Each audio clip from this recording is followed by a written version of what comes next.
You're listening to the Basketball Lab podcast with your hosts Mark Shannon, Mark Clark, and Marco Corona.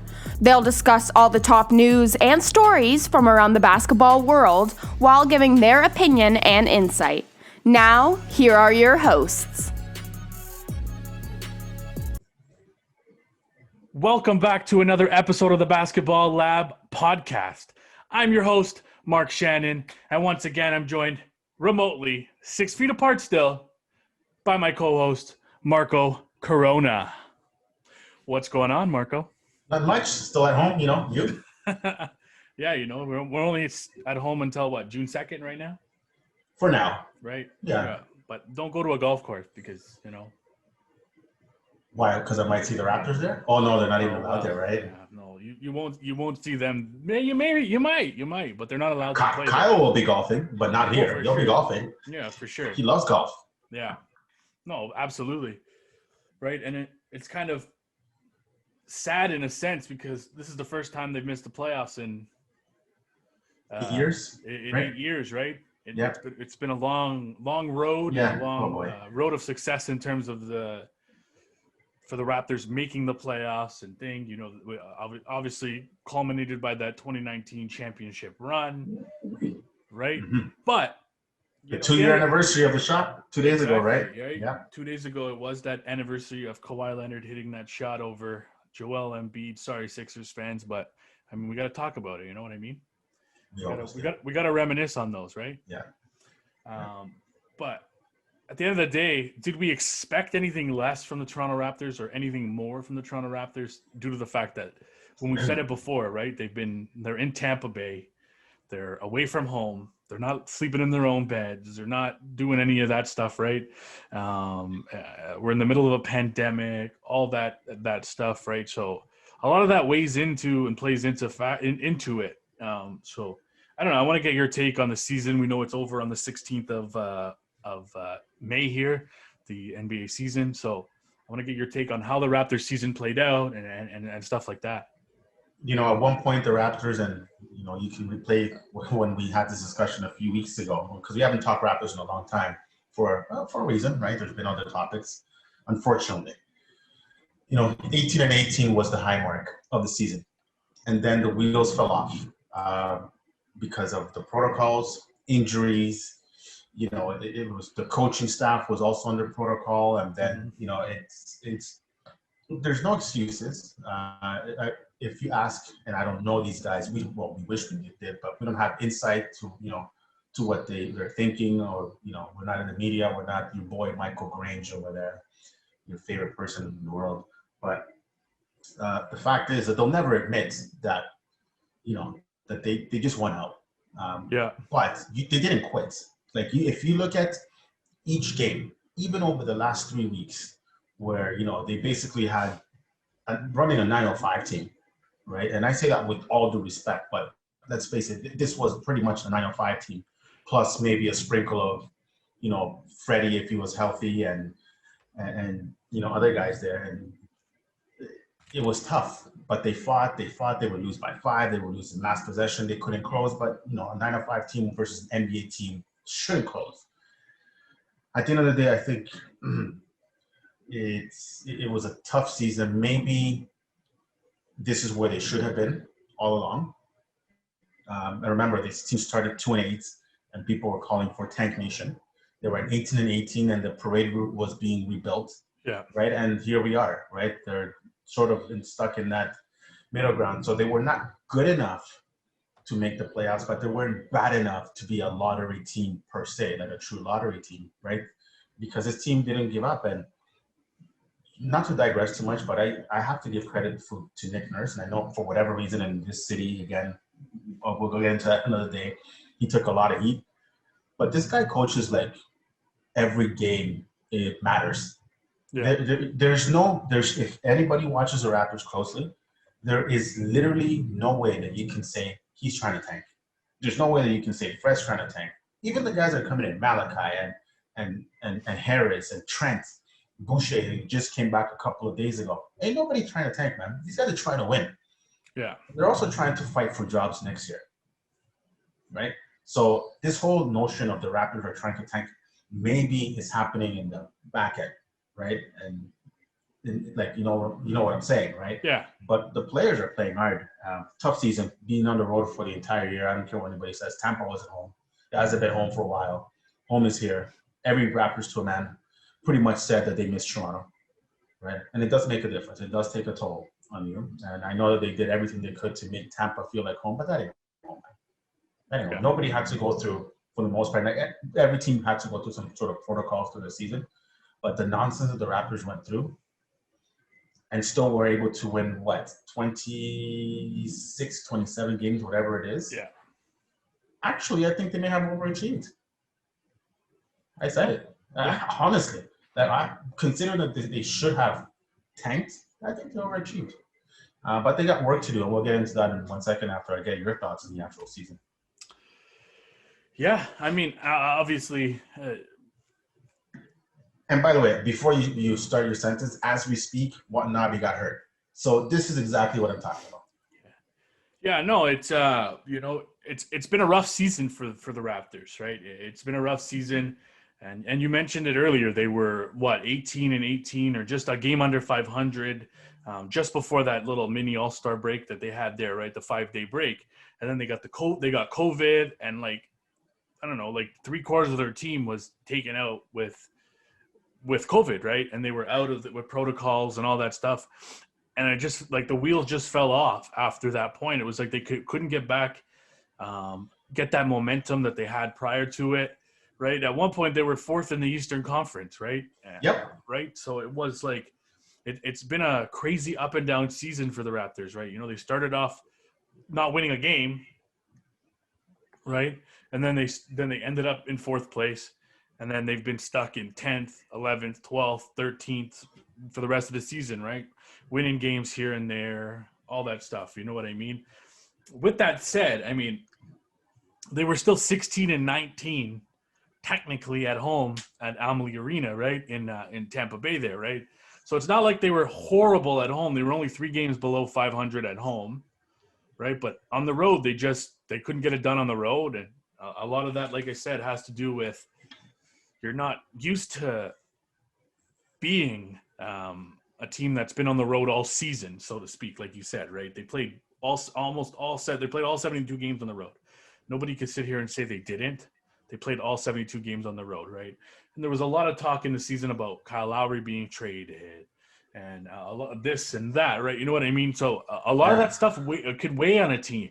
They won't admit it, but it can. Well, it definitely weighs on a team, especially when you're talking about the best player on your team, or the key player on you, one of the key players on your team, possibly being traded at the trade deadline because the Raptors just weren't in it in a sense, right? You know what I mean? So that weighs on the psyche of a team, especially a team like the Toronto Raptors, who are a young team, right? They're not that. Yeah, they've won a championship, but a lot of these guys don't have that much NBA experience, right? Other than Kyle Lowry, they traded away Norman Powell, but you look at the team they've got now. Fred VanVleet's only been in the season a few years. Pascal Siakam's only been playing the game since he was 17 years old, right? You got Watanabe, OG Anunoby. Now you got Gary Trent, who's only 22 years old, right? There's a lot of young pieces on this team where you don't have that 2019 where you had Serge, you had Mark, you had Kawhi, you had Kyle, right? Green, right? There was a lot of playoff experience, vast playoff experience, toughness, all that stuff, right? They didn't have that this year, and that was one of the key components going into the season was they needed to get tougher, and they hoped that Aaron Baines would have been that guy, but Aaron Baines just didn't turn out. He just didn't work out. It didn't work out the way the Toronto Raptors wanted it to. It was unfortunate because the year before in Phoenix, he had a good season, right? Yeah. It just never panned out the way that the Raptors would have hoped. Maybe things would have been different if Toronto was playing at home, right? I think they would have. Right, the fans could have got behind a guy like an Aaron Baines, and it might have changed the way how his season turned out in a sense, right? So, but yeah, I mean, you mentioned it prior to me even speaking here. There's a lot of work that needs to be done, and I think it starts with the draft, right? The draft's coming up. You know, they've got their pick. If I'm with Masai Ujiri, obviously there's green prospects in that range where they're picking right now. But at the end of the day, if you can try and get into that top 5, top 6 pick, you could get a Jalen Green, a Kuminga, right? A Moses Moody, somebody like that. Some of these guys that have their NBA ready type players. 'Cause I think that's what the Raptors really need is an NBA ready type player. You know, at the end of the day, if you could somehow possibly move into that number 2 slot, obviously that's going to take a lot to get it.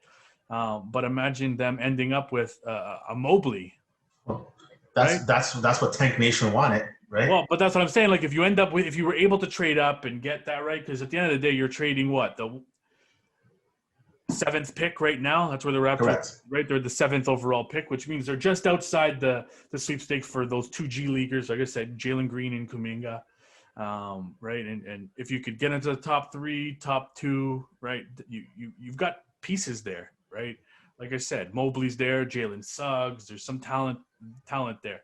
I think Mobley would be the perfect fit for them, due to the fact that he's a big body. He's a power forward center type position. He can protect the rim, but he can also score the bucket, right? So I think that's where you got to start in the draft. But I want to get your take on what the offseason holds for the Toronto Raptors. I think first of all, I think it starts with Masai, right? I mean, we've heard the talk about, right, the talks are going to begin in the next few weeks with MLSC and getting this man paid. But whether he's here or not, it doesn't matter. I think Bobby Webster's got a good grip on this franchise. So that's number 1. Number 2, whatever happens there, the draft, obviously, they got to fill that number 5 spot. I don't think there's going to be a free agent splash because, quite frankly, number 1, that's not usually what the Raptors do. Yeah, number 2, the free agent class, because everybody sort of re-upped, is weak. Yeah. Actually, right? There's going to be guards, but the Raptors have tons of guards, right? So I think that there's got to be – the Raptors probably have to manage some sort of trade to get some big bodies in here, or a big body. And the reason I go right to that position is, as much as I like Ken Burch, and by the way, I saw when he walked in the arena the other day with his Montreal soccer jersey, the Montreal FC, right? I don't know if you saw that. No, I didn't. I mean, yeah, he was wearing a Montreal FC jersey. The Raptors Twitter got a hold of that, and actually it was quite funny because Raptors Twitter went up against FC Twitter, and then TFC got into it, right? So it was actually kind of good banter. It was actually brilliant because actually it caused a lot of interaction. Some of it wasn't good, but anyways, the point is, Ken Burch cannot be your starting center next year. Not because he's not a talented guy. I think they have found something in him. But if he is starting, then that means that they haven't addressed that. Unless he's a bridge to somebody else. Yeah. Right? He is 30, correct me if I'm wrong, we'll have to just fact check. 32, I think he is, or 31, whatever the case is. Not necessarily old, but you have to get a guy who's dominant, because before we started recording this podcast, I said, what did I say to you? You can't go from wishing that you had Giannis to, well, I guess we'll settle for Ken Burch. That's a significant drop-off, right? Now, you don't need to go out and get a Giannis-like player, but you need somebody. You need something there, and I think that comes probably by a trade. They have a lot of guards.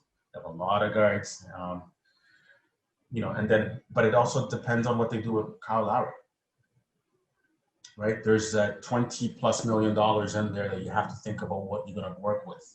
Yeah. You pay Lowry, that sort of, ties your hands with, and don't get it twisted, the Raptors are going to have cap space to work with, but $20 million for a guy who's 34, 35, I think so. Yeah.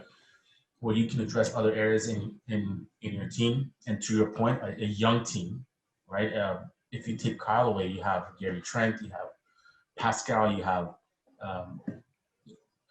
what's his name, Freddie Van Vliet, right? You have a young bench. You have Boucher, who's not necessarily a young player, but he's in that range, mid-range of young veterans, sort of whatnot. Utah and all these guys. I think their bench actually is going to be really good. This is why Nick Nurse has coached the hell out of this team. But I think the number 1 need is to address that center position, then sort of work from there. I think they're going to re-sign Gary Trent. I don't know what his price tag is going to be. What do you think? $15 million change? I don't know. It's kind of hard. I've had this He's conversation. RFA though, right? He's an RFA, which means, and he's got the qualifying offer, which means it's going to be a higher qualifying offer because he's been able to. I don't know. He's played enough games as a starter, I think, to qualify for a higher qualifying offer. But it'll all depend on what's out there. But if you look at what's out there in the market, like you said, it's a weak draft class. So $15 million might be what gets it done for a guy like Gary Trent at this point in time. But I want to go back to it. You mentioned a guy. You mentioned Chris Boucher, right? And you mentioned Kem Birch. But what do you do with both those guys? Because they both play the 5 position. I mean, Chris Boucher could play the 4, right? He's big enough and he's quick enough to play the 4 position, right? So there's no I don't think there's any question not that he can play the 4. But you got both those guys. Both those guys play the same position. Obviously, Chris Boucher is the younger, and I fact-checked that for you. Kem Birch is 28. He'll be 29 before the season starts. Oops. Okay. Right? He'll be 29 before the season starts. But, right, you got those 2 guys. Kem Birch, he's not lived up to not potential, but he's lived up to the need that the Raptors had. Correct. The system, right? Since they signed him, right? In Orlando, he was inconsistent. He was up and down. He was playing. He wasn't playing well, right? He's come to Toronto and he's gotten the minutes. He's gotten the playing time. He's been able to do it, right? But you look at free agency. There's not many free agents out there in terms of, especially big men, right? You know what's his name is going to be out in the free agency. Andre Drummond. But I mean, I don't think you go that way. But that's what I mean. The Raptors aren't going to be able to sign an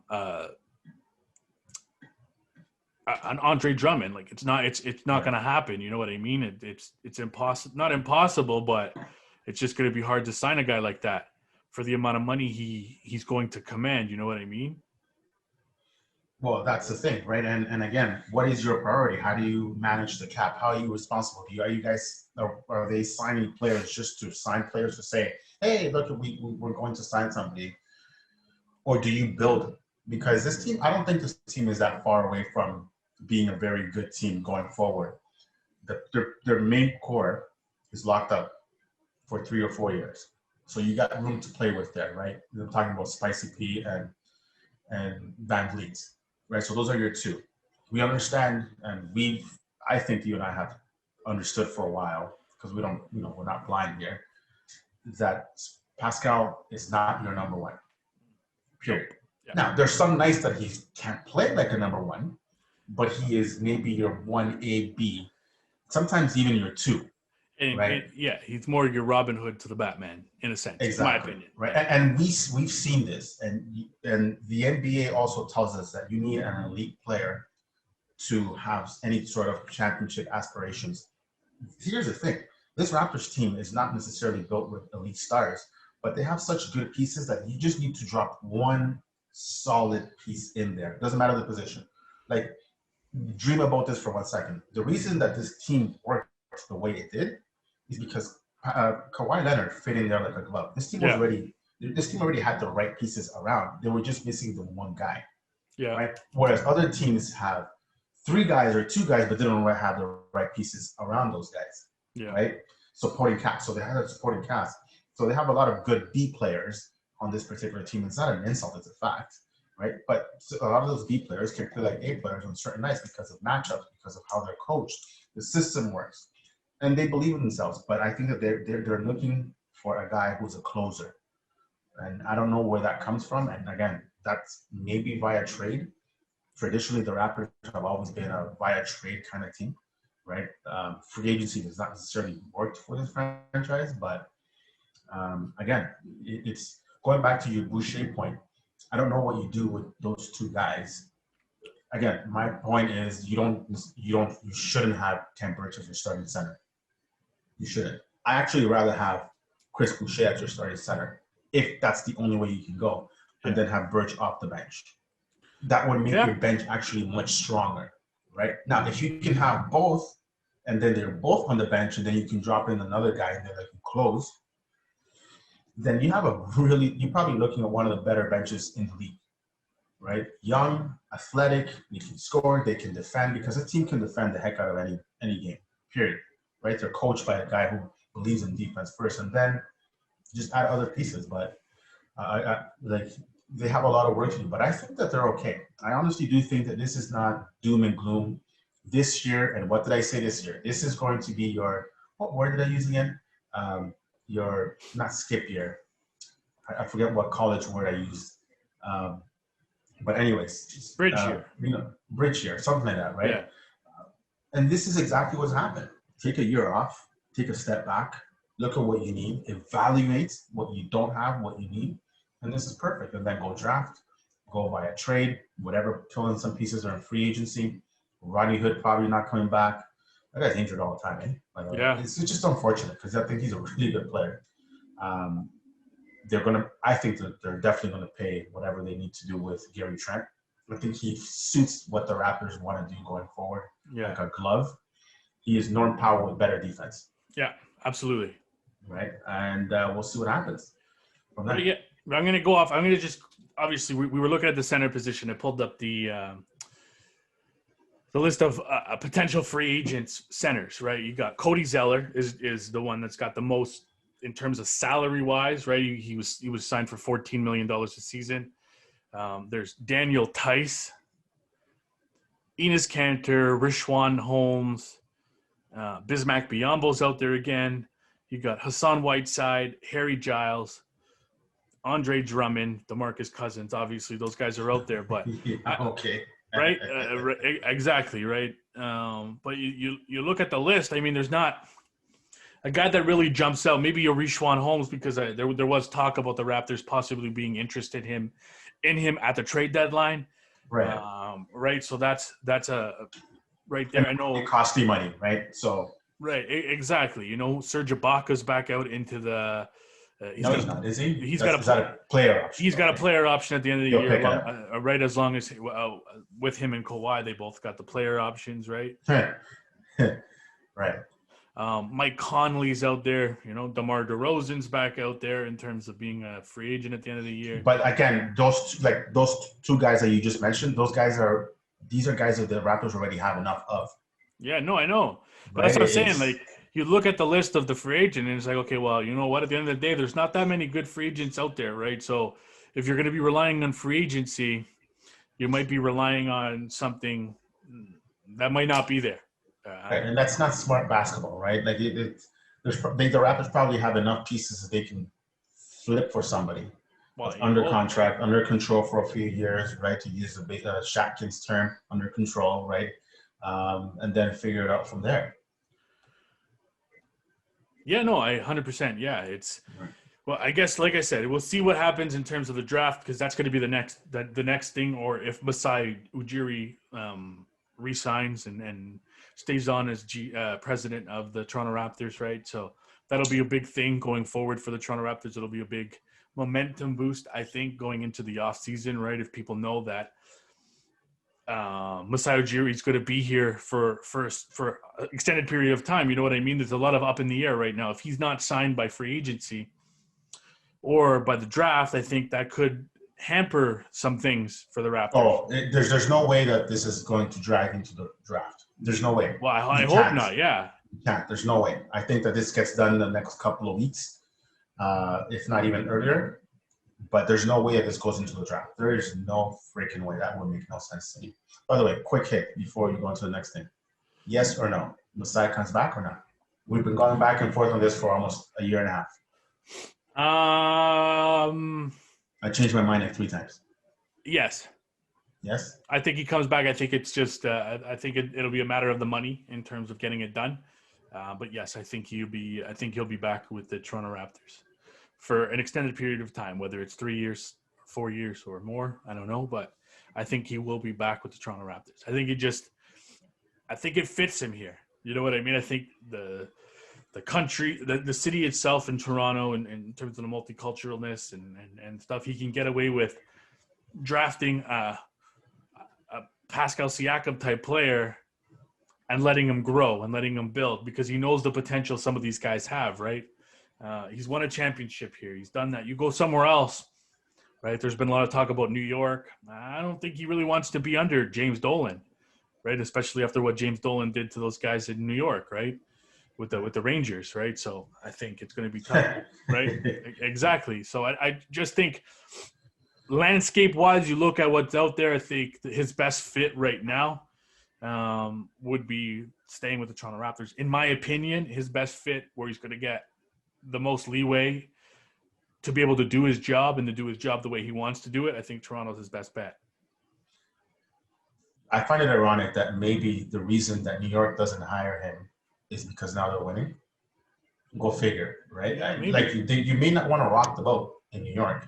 No, you're right. Like so, but because all of a sudden New York's going to be the place to be. I mean, but how much does Julius Randle play into that? I mean, if Julius Randle's not playing the way he's playing this season, like in the playoffs or next year? No, in general, like are the New York Knicks the 6th seed in the Eastern Conference right now? If Julius Randle's not putting up 25, 10, and 10 or 25 and 10, I don't know if the New York Knicks are that high. I still think they're a non-playoff team. I think they're just been buoyed by the fact that Julius Randle has played very well this season. Like, in my honest opinion, I think he should be in the MVP consideration. I just think without him on that team, I don't see course. Right. Exactly. He's going to be the most improved player. Oh, for sure, and that's what I'm saying. Like, I don't see where you can go where if you take him off that team, and we can just sit here and say, yeah, you know what? I think the Knicks still finishes the 6th seed in the Eastern Conference. Maybe they're a play-in team, but I mean, I just don't see it. Yeah, they've got good pieces like Obi Toppin, R.J. Barrett, outstanding, absolutely outstanding. Love the guy. Emmanuel Quickly. There's a lot of talent on that roster, but Julius Randle is the glue. He's the guy that's the all-star, the player that's playing above what I think anybody expected them to be playing this season, and he's been doing it consistently. It's not like he's been doing it, putting up 25 here, 15, 18. It's been like 25, 24, 28, 30, 32. You know what I mean? So I just don't think that they'd be a playoff team. But Julius Randle's there for the long haul. So, yeah, I could see what you're saying in terms of them winning might take them out of a running for a guy like Masai Ujiri but I think James Dolan takes them out of the running for anybody. James Dolan is the Doug Ford of the NBA. Yeah, exactly. Can I say that? Yeah, I can. Yeah, whatever. By the way, I don't think you're giving enough credit to Tom Thibodeau, but we'll save that for another day. No, I mean, don't get me wrong. Yes, Tom Thibodeau's gotten the best out of a team that I don't think anybody really expected to be where they are. We didn't. We've been making fun of the Knicks forever. Like, this is what we bank ourselves like. Man, they haven't been make good. Jokes and Clipper jokes. Literally, that's what we do. They haven't been good since fucking Latrell Sprewell was there. Did somebody pay that guy anyway? Like, I don't is know. He okay now? Yeah. We'll Google that after. He needed to feed his kids. I'm just saying. Moving on to another executive type guy, David Griffin, with New Orleans, right? We obviously saw Zion Williamson go down with a pinky injury. He's out for the rest of the season, obviously. I mean, they're out of the playoffs anyways. But he made his comments. So, I mean, I'll let you go into it and what you think about the comments and what it means, like David Griffin versus the NBA kind of a thing, and what that all means. So, just not to bore people, basically the gist of the story is that Griffin went after the NBA and he got fined after that, by the way, because his boy, Zion, was hurt. And he went on a rant, about how Zion is not protected and he's hit a lot and et cetera, which prompted me to think about a lot of things about the NBA. We have talked about this, of how the superstars are treated or not treated. And should an executive come out and basically rip the NBA to shreds in order to protect his boy? Or is his boy just soft as F, right? I mean, Zion is no little kid. That's a man-child right there. That guy is a big mofo. Yeah. Right? He is basically a little baby Shaq. I'm not saying he's Shaq, so please don't at me and all that nonsense. But I'm saying that the guy's athletic, he's big, he moves like a cat. Yeah. Right. So the debate started about whether it's David Griffin protecting his assets, which, by the way, any executive should. Agreed. Or is Zion not doing enough considering his size, to basically just shrug people off like they're flies, because there's no reason. And I think he needs to develop a jump shot, but that's another story. Basically, he should be unstoppable inside, but he's not, right? Like, at least that's the perception of some NBA people, some circles in the NBA. So again, it's tied into David Griffin's doing his job as an executive, protecting his asset, his investment, because Zion is going to be one of the faces of the NBA going forward, versus Zion having to adjust his game and not be exactly tossed around like he's a puppy, right? There's a very sort of gray area there, and it's basically, just to give some people perspective, it's the opposite of what the NHL does. The NHL doesn't protect the stars. Anybody who watches hockey, listen to this podcast as well, knows what happened in New York City a couple of weeks ago with Thomas Wilson, and the year before that. Stars are not protected in that way. The NBA doesn't market that way. The NBA markets its stars. It protects its stars. It's about LeBron. It's about CP3. It's about, we've talked so much about Westbrook, right? Yeah. But, the NBA takes its stars and puts them in the forefront. So David Griffin's saying, this guy is a stud. He's going to be an elite player. He's not almost there already. Why isn't he protected just like everybody else? Or is he just soft? I'm going to throw something out there in terms of it. Obviously he's doing it to protect his asset. Like you said, you're right. It's Zion Williamson. He's arguably going to be one of the best players in the game in a few years, if he can stay healthy, if he could do a bunch of other things, right? But I think a lot of it has to do with him being in New Orleans. I think if you're in LA, you're in New York, you're somewhere else like that, a bigger name market, in my opinion. Don't get me wrong, New Orleans, great city, great sporting city in terms of, right, we know the Saints, we know, right, the stuff like that. But at the end of the day, basketball-wise, New Orleans isn't considered a big name city in terms of basketball. You know what I mean? They're not a big name team. If he's with LA, if he's with the Knicks, if he's with the Boston Celtics, the 76ers, right, the Clippers, to sort of even throw them in there. If he's with one of those teams, I don't think he's getting people aren't taking cheap shots at him, taking runs at him, kind of a thing. I don't think that's going to happen, right? Because those teams are going to put guys around him to sort of help him with that or protect him a little bit, right? You know what I mean? Okay. Right. And I'll just throw one out there today. It happened literally probably just before we started the podcast. Udonis Haslem, right? We all know Udonis Haslem. Yes. Arguably one of the best teammates to ever play, right? He takes one for the team. He's sitting with Miami. He hasn't played a game this season. Checked into his first game this season. Put up 4 points. This is hilarious. Yeah. 4 points on 2 of 2 shots with 2 rebounds, and he got 2 technicals. And he was ejected in his first game playing, right? Because he got into a scrap with Dwight Howard, right? Who hasn't gotten into a scrap with Dwight Howard? But go on. Right? But that's what I'm saying. Like, you need guys like that are going to be able to protect those guys, those superstar type players. You know what I mean? Yeah. And the NHL, yeah, we saw what happened with the Rangers and stuff like that. But the Rangers don't have anybody that's going to protect those star players on their team. Hey. At the end of the day, the Leafs don't have that. Right, they added those pieces like a Wayne Simmons and stuff, right? We're not talking hockey, we're talking basketball here, but they've added those pieces to protect those stars because they were getting cheap shot, they were getting run at. You know what I mean? The Edmonton Oilers added Zach Cassian to protect thing. Wayne Gretzky back in the day, there was always those guys. You look at the Chicago Bulls back in the day, right? Dennis Rodman was there, right? There was a lot of physical presence around. Charles Oakley was here when Vince Carter was around. Right, that's what I mean. Like, you gotta put those kind of players around your superstar type players to protect them. At the end of the day, you know, the Toronto Raptors did it a couple of years ago. They had Serge Ibaka. Serge Ibaka's not the most physical guy, but he's not get in your face. Exactly, he's not going to take shit from you. He's not going to let you do something to one of his superstar players like DeMar DeRozan, Kawhi Leonard, Kyle Lowry. You know what I mean? Yeah. So I think a lot of it has to do with the fact that there isn't that physical presence in New Orleans. I mean, they added Steven Adams, right? That's a huge physical presence right there. You know what I mean? And that's probably why they did it. but it doesn't seem to be helping. They need to add some more. They need to add other pieces around him that could help him. I think a lot of it has to do with that. I think a lot of it has to do with the market that he's in. Unfortunately, he's in New Orleans, where it's not as big of a market. And I'm not shitting on New Orleans because obviously, like I said, beautiful city. I can't wait to get there myself one day, right? Stuff like that. But I just think it's not the cream of the crop in terms of the NBA protecting like its star player kind of places. You know what I mean? Like, so did you in a certain indirect way blame David Griffin?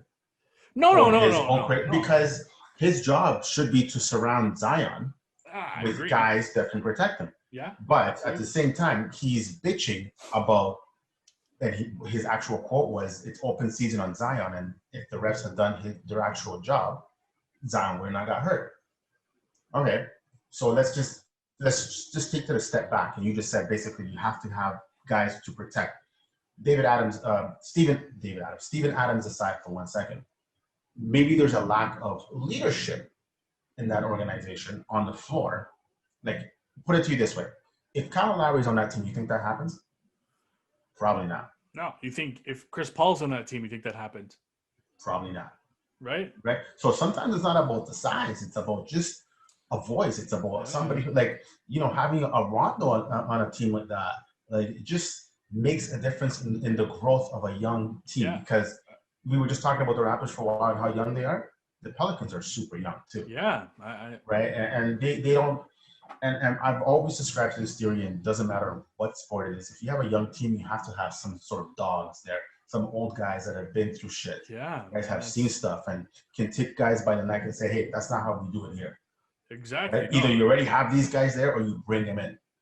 Right. And if somebody's going, again, the NBA has changed. It's not the 90s. It's not MSG. You're not going to have Heat and Knicks, with Van Gundy in the middle of a fight being ragdolled. That's not happening anymore. Yeah, there's no malice of the palace. I understand that. Right? Wow.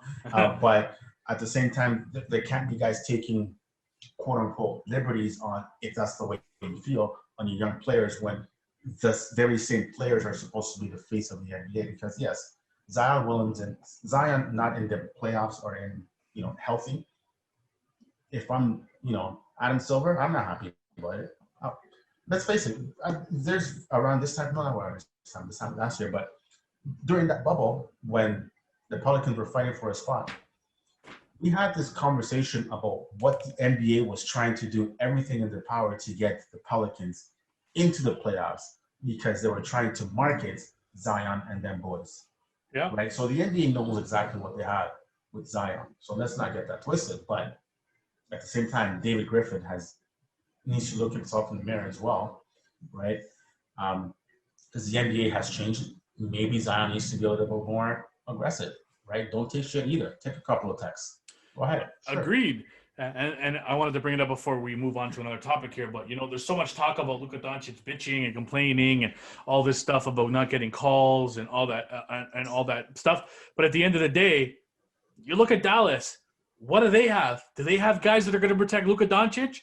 No. Kristaps Porzingis ain't going to protect them.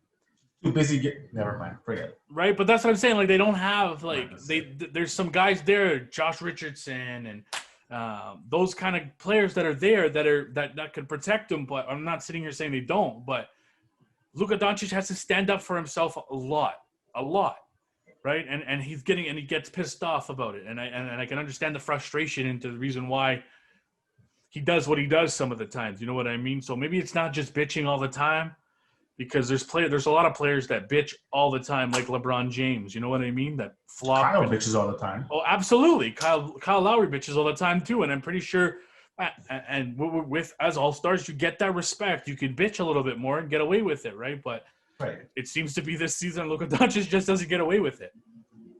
I wonder why. I don't get that, right? At the end of the day, I don't want to see the refs, man. I don't want to know. We know way too many names of NBA refs. Right. To me, that's a problem. Yeah.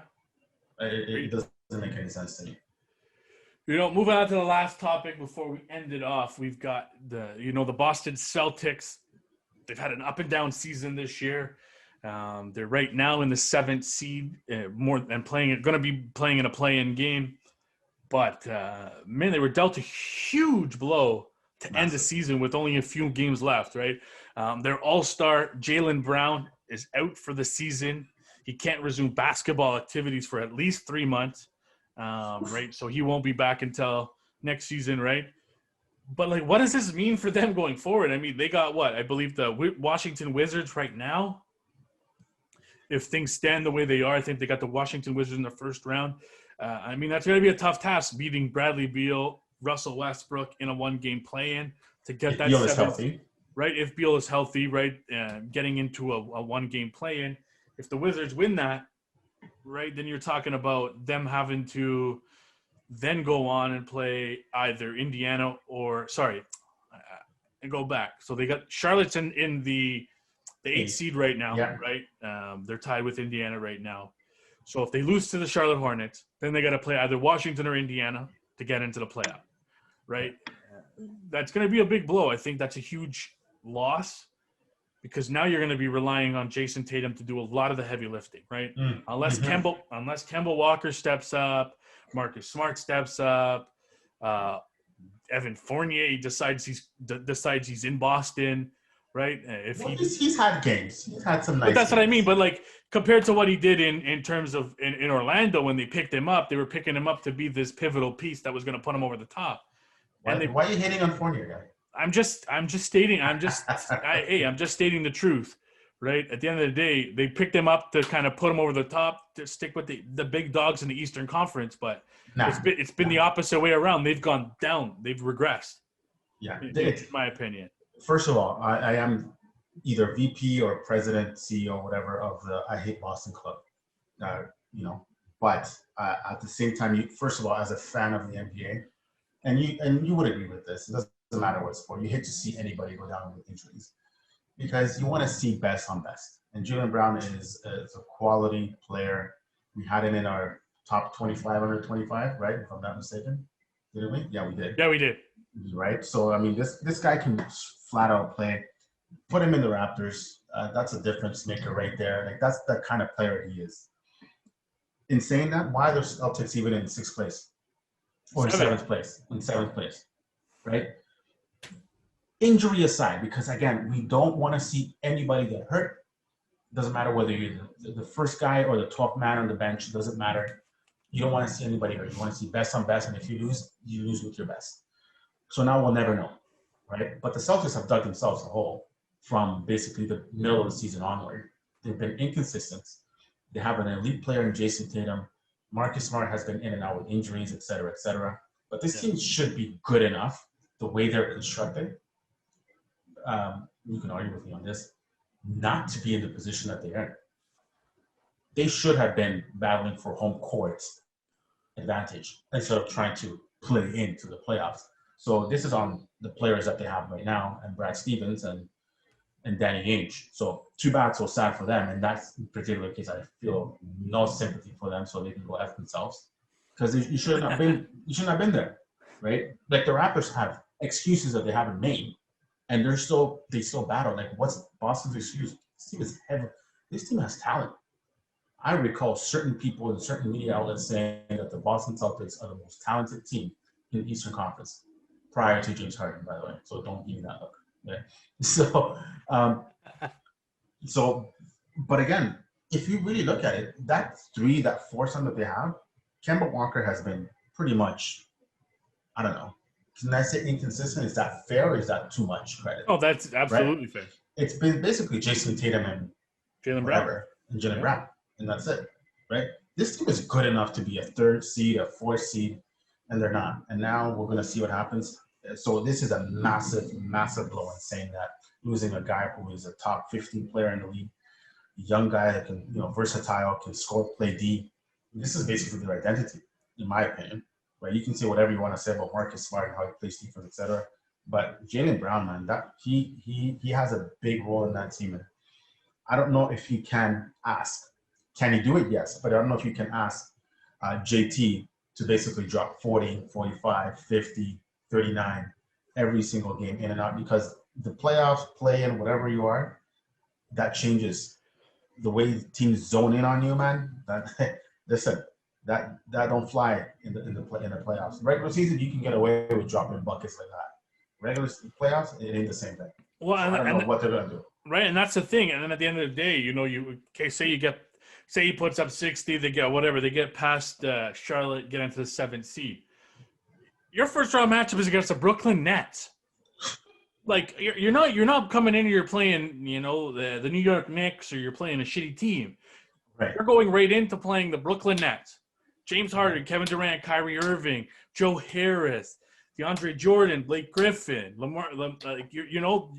you're going Green, in, right? You're going in and playing a very talented team that has been built, that has been made for this playoff. This team was made for them to make it to the NBA Finals and win an NBA championship, right? So it's not like you're going in and you're going to get an easy first-round opponent. You're going in and you're getting probably, arguably, one of the hardest teams to play in the first round. And you know what happens when you play the Boston Celtics? Everybody wants to beat the Boston Celtics. Yeah. Period. End of story. It doesn't matter whether they're 500 or the 1 seed or the 8 seed. It doesn't matter. Especially you play Kyrie. Boston. Wow. I actually forgot about that. That's a game changer. I completely forgot about that. Right? I can't believe I forgot that. And we all forget that. Not we all forget, but the wild card there is Kyrie's going to go for blood if that's the matchup. Right. Kyrie's going to have. They want blood. Yeah, he's going to bring his incense and run around the arena again prior to the game.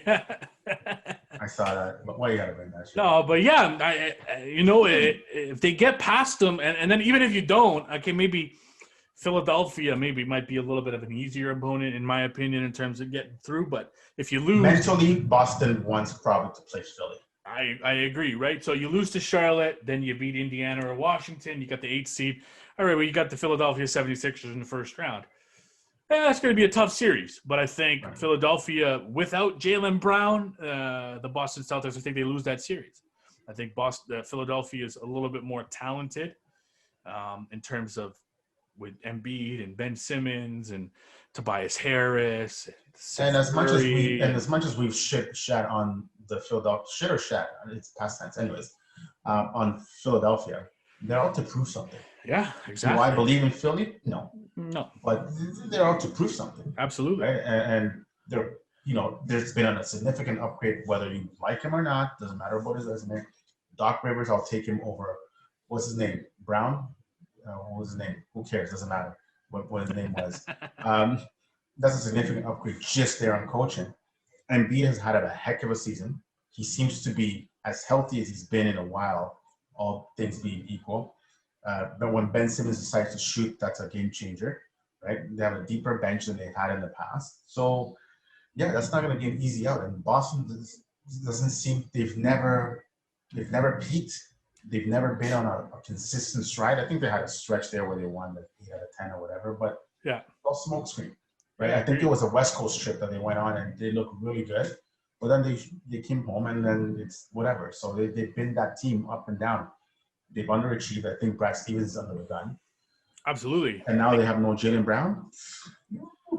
I think, and we also got to remember that whether he's playing he's still putting up points or not, Jayson Tatum still dealing with the after effects of COVID-19, right? Yeah, my guy has what do you call those things? A puffer. Yeah, I'm telling you. So they've had a rough season. Like there's no question of that. They've had a rough season, but everybody's had a rough season in a sense. But they've underachieved. I don't think it doesn't matter about being a rough season or not. They, particularly this team, underachieved.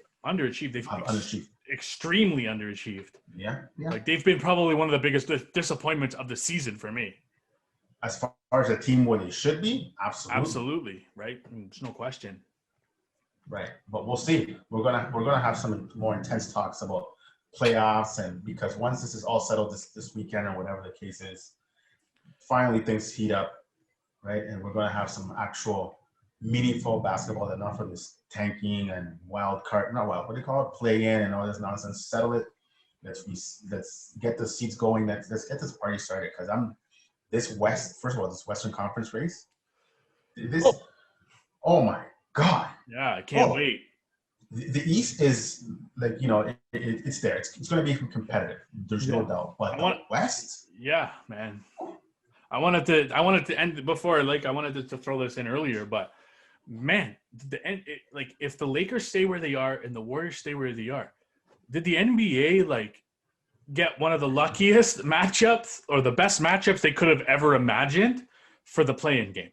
From a marketing perspective, this is a dream matchup. Like, I don't know who would have the rights to that game, whether it's ESPN, TNT, or otherwise, but this is your dream matchup. And what's going to happen is, and people are not talking enough about this, and I don't know if we did last week. Actually, we did. I know we did it for a fact. You're going to get a pissed off Lakers team. Mm-hmm. Mm-hmm. And you're going to get a hot Curry.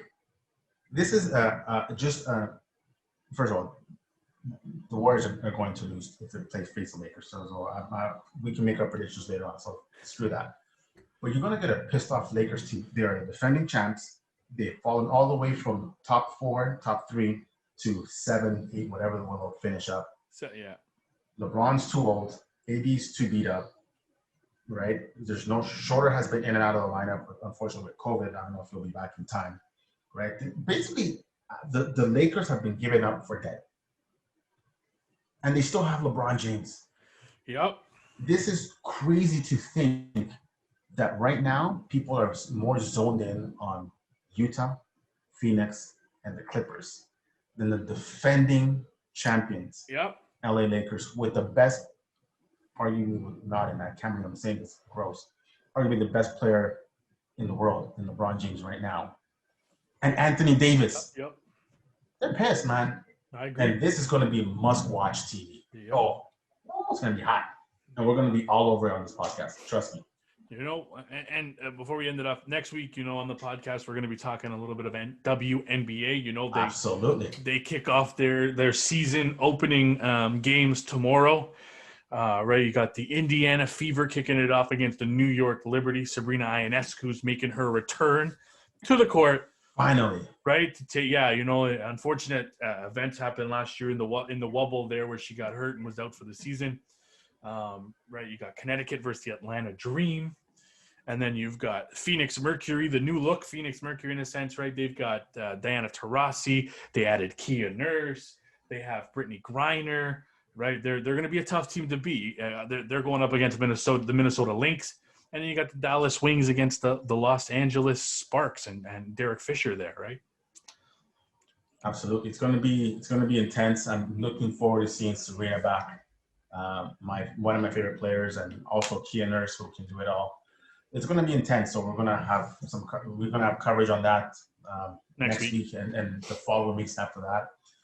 You know, embedded there with the NBA playoffs and the NBA playoff preview awards. Of course, we want to talk about Rookie of the Year, Coach of the Year, MVPs. It's going to get hot. Yeah. No, I'm looking forward to it. Yeah, like I said, we're talk NBA awards, WNBA. We'll probably do a playoff preview a little bit there, right? Because we're going into that. Give our predictions on who we think is going to win the NBA. Absolutely. Right. So be sure to follow us on our Instagram. Be sure to follow us on our Twitter, TikTok, right? It's all the same logos for all three of them at the B-Ball Lab. If you're also watching us on YouTube right now, just click the little subscribe button down below, the little bell notification that's down there. We'll also let you know when we drop new episodes or new content, right? We're also going to be putting our podcast on IGTV as well, so you can watch it there on our Instagram as well. So yeah, just look out for the next episode. I can't wait to talk about next week. We're getting into the playoffs, which is going to be the nitty gritty. That's going to be the exciting. Those are going to be some exciting podcasts down the road there. Absolutely. Can't wait. Looking forward to it. Let's go. Thanks for listening to another episode of the Basketball Lab podcast. Thanks for joining us this week on the Basketball Lab podcast. Make sure to follow us on our social media.